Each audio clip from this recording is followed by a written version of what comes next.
Rob Nicholls, thanks so much for your time. How does it appear this hack has happened, and why does this sort of thing keep happening? And perhaps, does it happen more often than we hear about? One of the things that's happened in this case is that although there are 230-odd thousand breaches, actually it's across two service providers. So Latitude has two businesses that provide it with services, and both were attacked at the same time.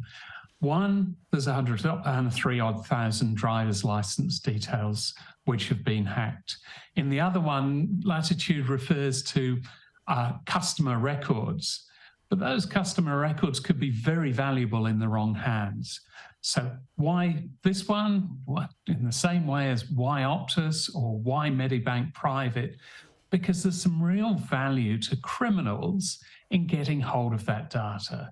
It's either for ransom, that was the Medibank approach, or for identity theft, or, as we've seen so far with Latitude, straight fraud. And the real issue is that we don't seem to be learning quickly enough about how to improve cybersecurity.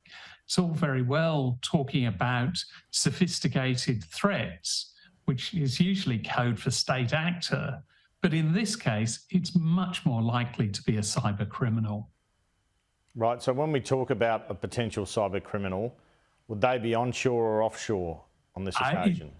I don't know, but either way, it's sort of, it's what the value is. What's the value in the information? And the value in the information is twofold for Latitude. It's the value of the identity information for identity theft, same as Optus. But in this case, it seems to be a much more, because Latitude provides credit cards and buy now, pay later services so widely, those are potentially able to be defrauded. And if you're a cyber criminal, what do you try and do? You spend as much money as quickly as possible, while Latitude, with the assistance of the relevant cyber authorities, is trying to bring the issue under control. Is there a requirement on companies to report these things once it reaches a certain level? Yeah, there's a notifiable breach requirement, a notifiable breach obligation.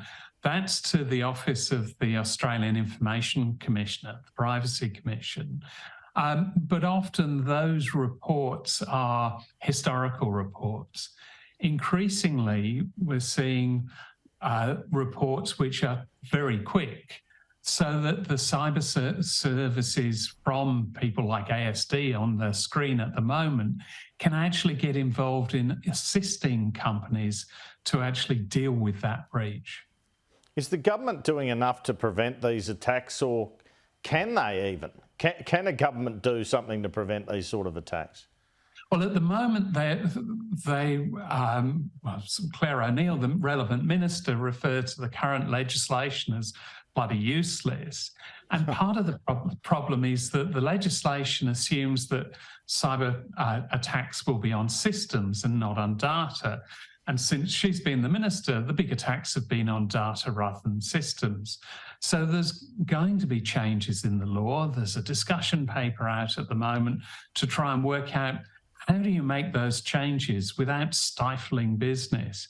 And it's a real challenge, and it's a challenge faced in Australia, but faced all around the world. Now, as consumers, we feel a bit helpless in all of this. Is there anything we can do? Keep an eye on things. So some of the things are the simple things.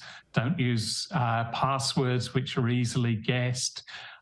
Don't use the same password in multiple places. Keep your systems up to date in terms of upgrades and things. But where a business has kept copies of identification, often pretty needlessly, you need to see the driver's license. It's part of the know your customer. But you don't really need to retain it. You merely need to say that you've seen it. So I think some businesses are starting to say, well, why are we retaining all of this data when all it presents is a honeypot to cyber criminals so that we run a risk? and we'd rather not run a risk with our customers' data. Professor Rob Nicholls, thanks so much for your time this afternoon. Thanks very much indeed.